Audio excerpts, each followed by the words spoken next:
Would you like to listen to 5 interesting stories about the secrets of emotional intelligence? My name is Shah. I'm a psychiatrist working in Oxford. Adam was a PhD student who was often confused, irritable, and clouded in his thinking.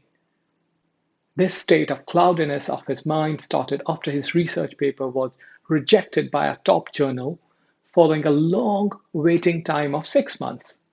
Zara was a master's student who often felt extremely low and sad because she was not able to balance her home life and her studies. Alia finished her PhD and wanted to apply for a postdoctoral fellowship at some really nice universities, but felt low in motivation as the application process seemed like a big task to her. Now, Raj was a teenager who told his Asian parents that he wanted to do a degree in physics. He loved physics. They wanted him to go for medicine or engineering, so he did not know how to convince them without going into any argument with them. Sam had just started a bachelor's degree and wanted to get excellent reference letters for his future master's application, but didn't know how to maintain good relationships at college. All these people lacked one or more elements of emotional intelligence. So, what is emotional intelligence? Emotional intelligence is the ability comprising of 5 parts. Number one, understanding your own emotions or self-awareness. Second, managing your own emotions or self-regulation. Third, using your emotions to motivate yourself or simply motivation. Fourth, understanding the emotions of others around you or social awareness. It's also called empathy. And the fifth and the final part of emotional intelligence is managing relationships with people. It's also called as social management. Now, why is it important to have emotional intelligence when you might be academically or professionally fantastic? Let's do a bit of time travel, shall we? In the ancient times, hard work used to be the soul and spirit of success, satisfaction in life, happiness, and a remarkable source of money. Then, as the time went by, the society was controlled by men and women who were cognitively intelligent or academically smart, as in they would calculate fast, memorize fast, learn new skills quickly. So they had a high IQ and they would even utilize these hardworking men and women in the achievement of their own personal capital gains. For example, industrialists, they used to exploit these hardworking laborers. Then computers and AI arrived on the surface of Earth and all together began to slowly and steadily replace these people who had a high IQ. This is because we know computers can calculate faster, memorize faster, and learn new skills with almost the speed of light. So if you think about it, what is it that makes us superior to computers? What is it that enables people to have satisfaction, happiness, and success in all fields of life, be it academia, be it professional life, business, or even personal life? It is this ability to understand and manage emotions, motivate oneself, and understand and manage the emotions of others. That's what sets us apart from these computers and robots.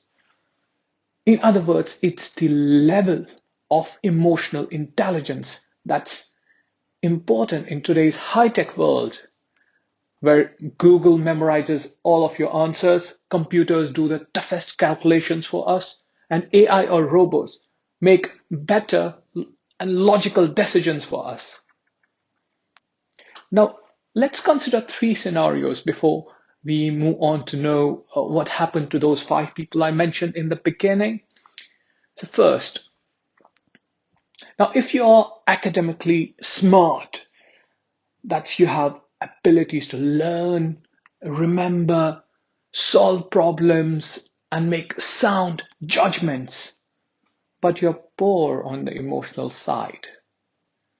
You might end up using your brain power for fulfilling other people's goals and ambitions, and your own life will be a mess. Now, the second scenario, if you are emotionally very intelligent, but your academic skills aren't too great, you can always employ people or delegate tasks to these smart people who can do these things for you. That is what we see is happening in the world today, like some great and well-established leaders or CEOs with high EI, emotional intelligence, who haven't even done their graduation or are like college dropouts. But the third scenario, if you're good at both the academic skills, which I assume most of you watching this video are, and you have high level of emotional intelligence. Now that is a deadly combination. You can do wonders with your life, and it's really good for your overall mental well-being. Now let's explore the parts of emotional intelligence and bring the stories of these 5 people back one by one. I'll give you 2 strategies for each of these parts of EI. Now, the first part of emotional intelligence is self-awareness. It's about knowing one's own emotions, strengths, weaknesses, drives. What are your values? What are your goals? The main thing is, of course, being aware of your own emotions in intense situations. Now, Adam, like I mentioned before, was a PhD student who was confused, irritable, and clouded in his thinking all the time. And all of this began after his research paper was rejected for publication by a top-notch journal. And he started to do 2 things to get a sense of self-awareness and not feel confused about his life. The first was labeling. The second was recognizing his patterns. So, labeling. Adam started to write down his emotions on a piece of paper or on his phone whenever he was caught in intense situations like exam, viva, meetings, or project submissions. So he started to label his emotions as one single word. So instead of just being confused and clouded, he would start to identify what single word would describe his emotional state at that point. It could be something like sad, angry, anxious, frightened. Just one word. He actually read about a study by Professor Lieberman from University of California in LA. And the study showed that amygdala, it's an almond-shaped part of the emotional brain, it became less active when an individual just labeled the feeling. And at the same time, interestingly, another region of the brain was found to be more active. It's called the right ventrolateral prefrontal cortex. And this is just located behind the forehead and eyes. And this region has been associated with thinking in words about emotional experiences. Now, this region, it helps in processing of these intense emotions and also inhibits from taking any negative action as a result of that emotion. How incredible is this simple act of labeling?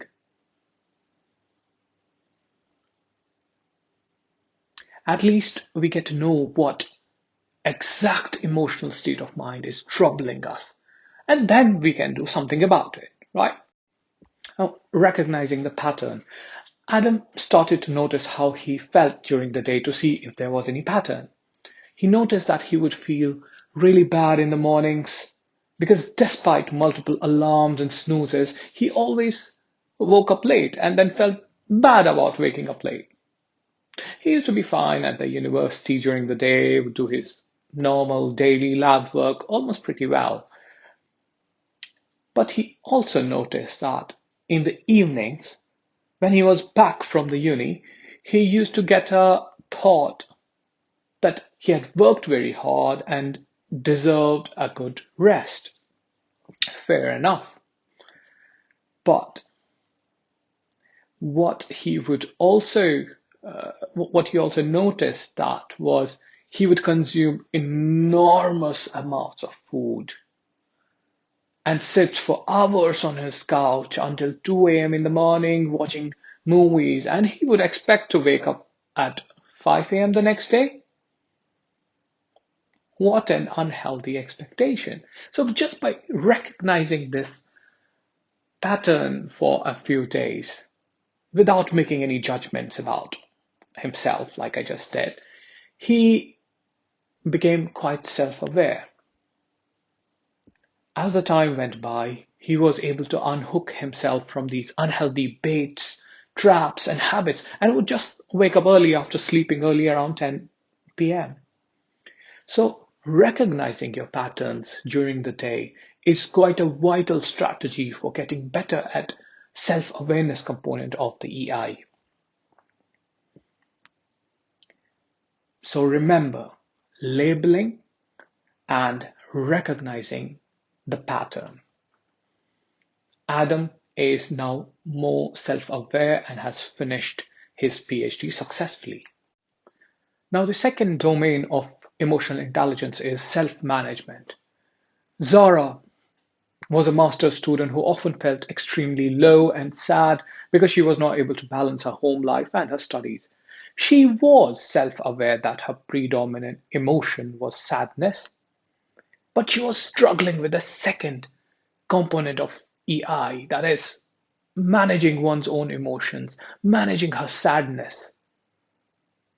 The self management is about controlling or redirecting your disruptive emotions or your impulses.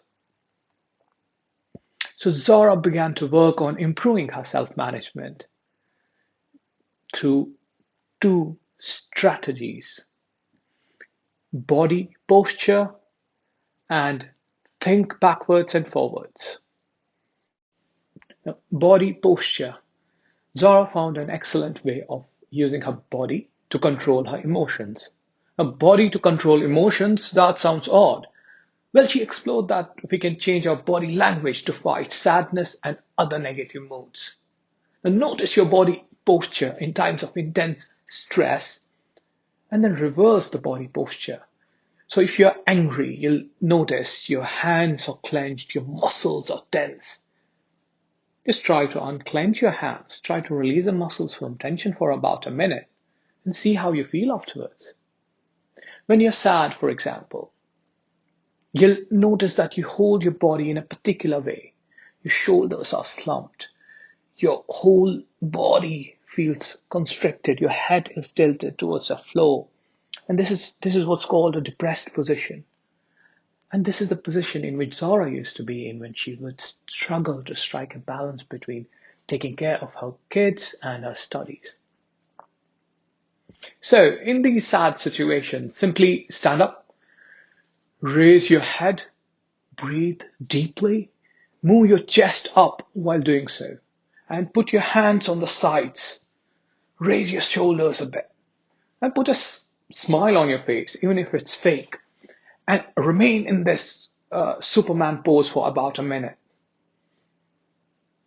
This is what Zara then used to do, and she would feel remarkably great after these intense moments of sadness.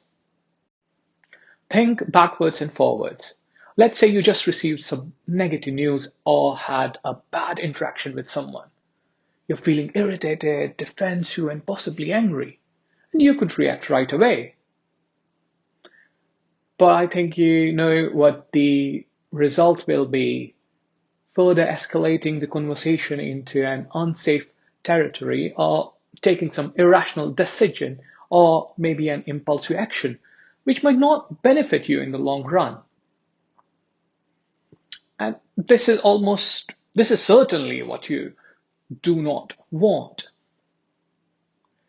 So instead, what you can do, and what Zara did in these situations, is like spell the word think backwards and then forwards in your head. That would be KNIHT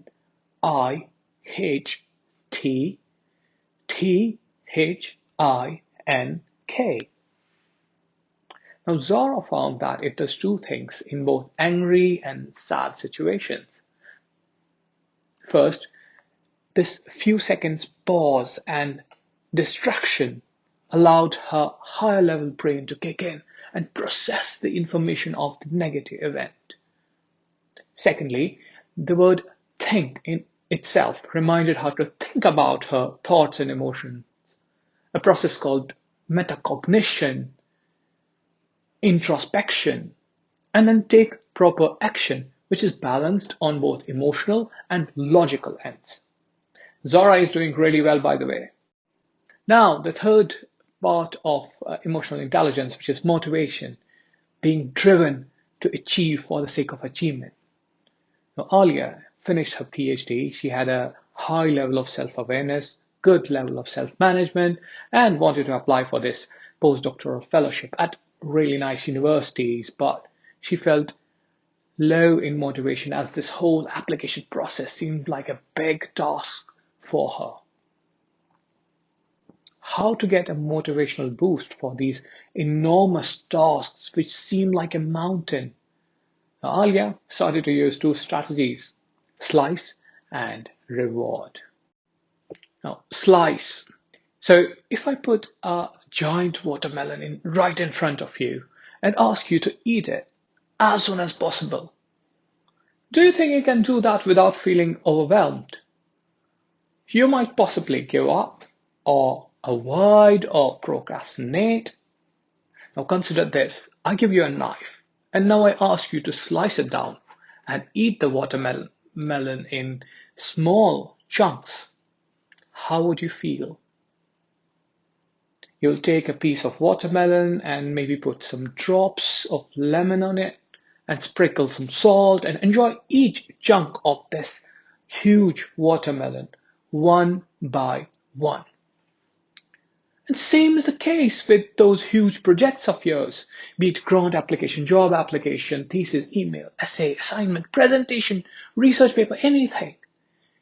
If you're able to slice your big tasks into very, very, very, very small, doable ones, you will find yourself more motivated to do those.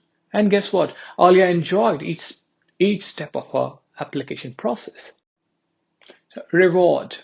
The other related tool that Alia used in these overwhelming situations was reward. So you know about this chemical associated with reward in the brain. It's called dopamine.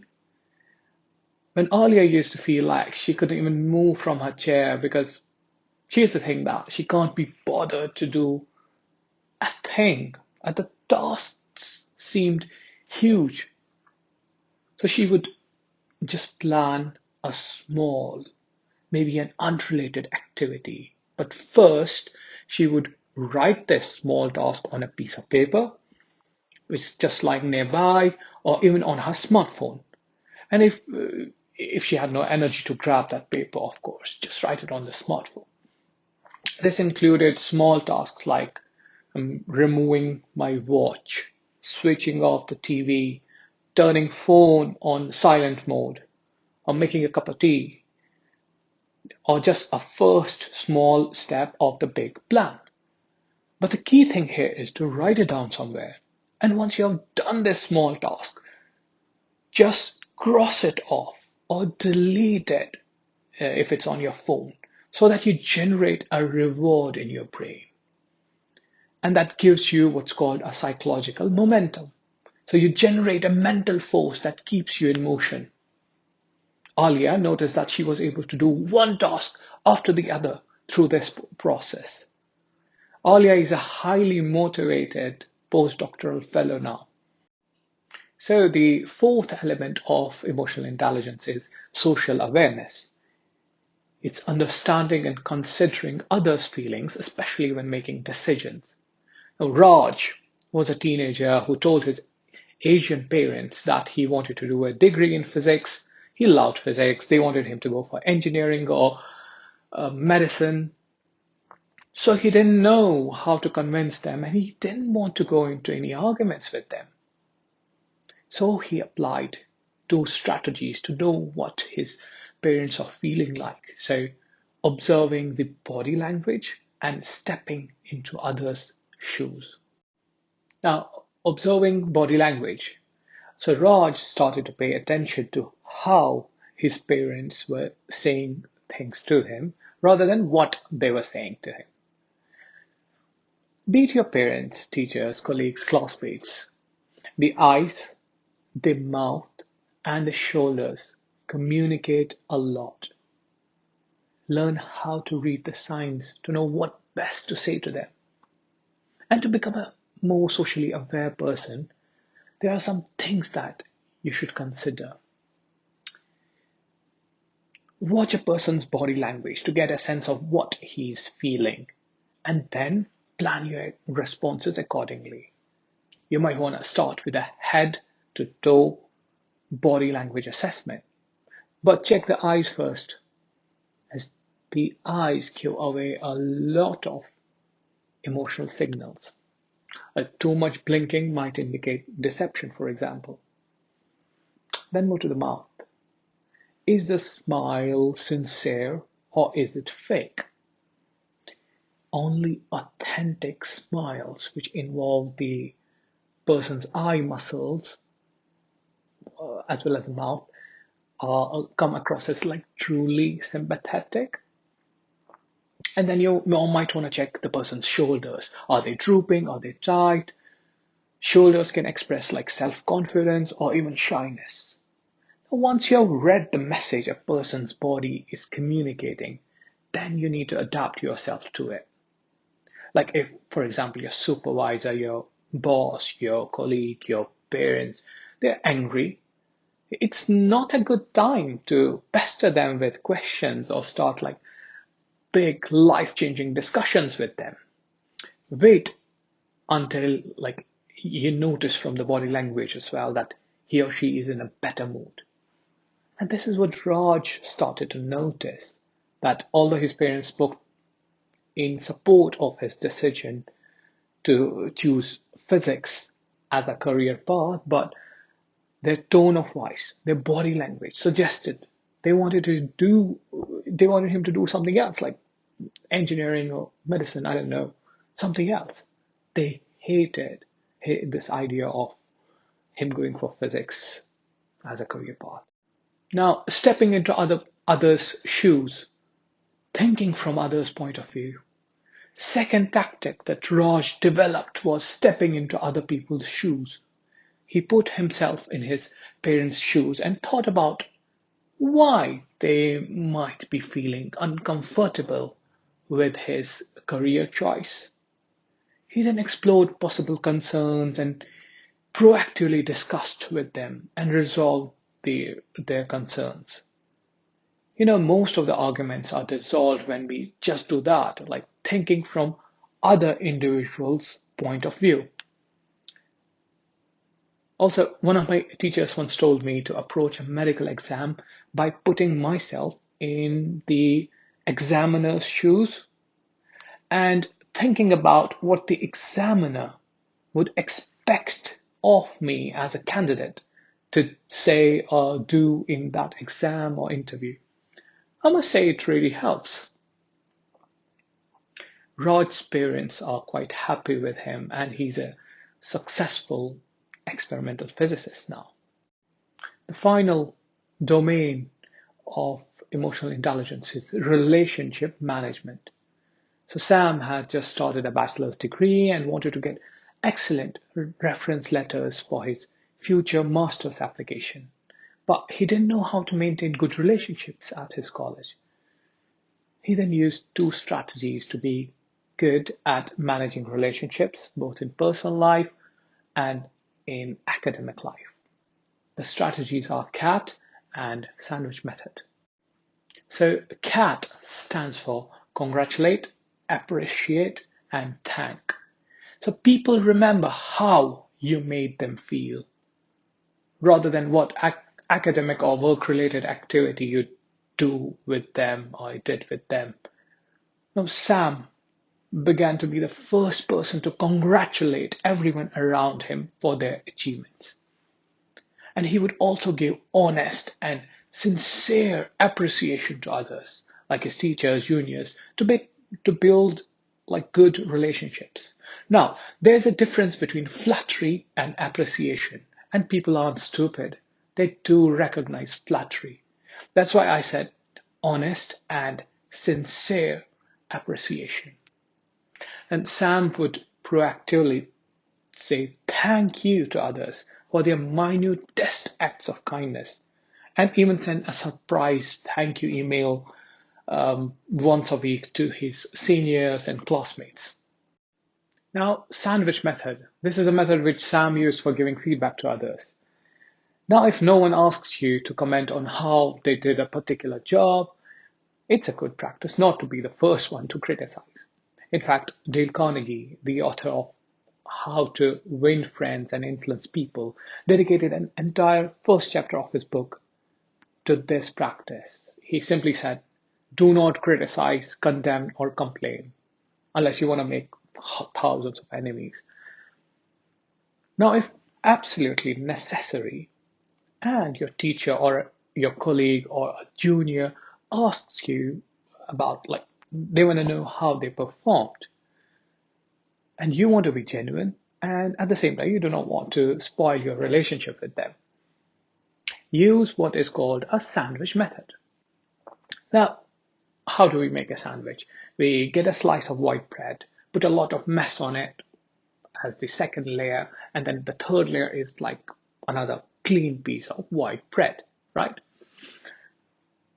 The sandwich method is a form of feedback that wraps the negative feedback in two layers of praise. So this means that the feedback discussion starts with a positive comment. Yes, your scientific poster looks fabulous. It's fantastic. And then it's followed by negative constructive criticism. Well, you could have used some lighter colors which are pleasing to the eyes. And then, the third sentence kind of should be full of appreciative words again. So like, overall, I loved the content. I loved the discussion part. So the aim of this method is to create a pleasant atmosphere for discussion and to relax the severity of the negative criticism. Sam found that he was able to do two things through this wonderful sandwich method. The first, he was able to give his honest, constructive feedback in order to help the other person grow, right? And secondly, this process of giving feedback did not affect the quality of relationship with the other person. In fact, it rather made these relationships with other people stronger.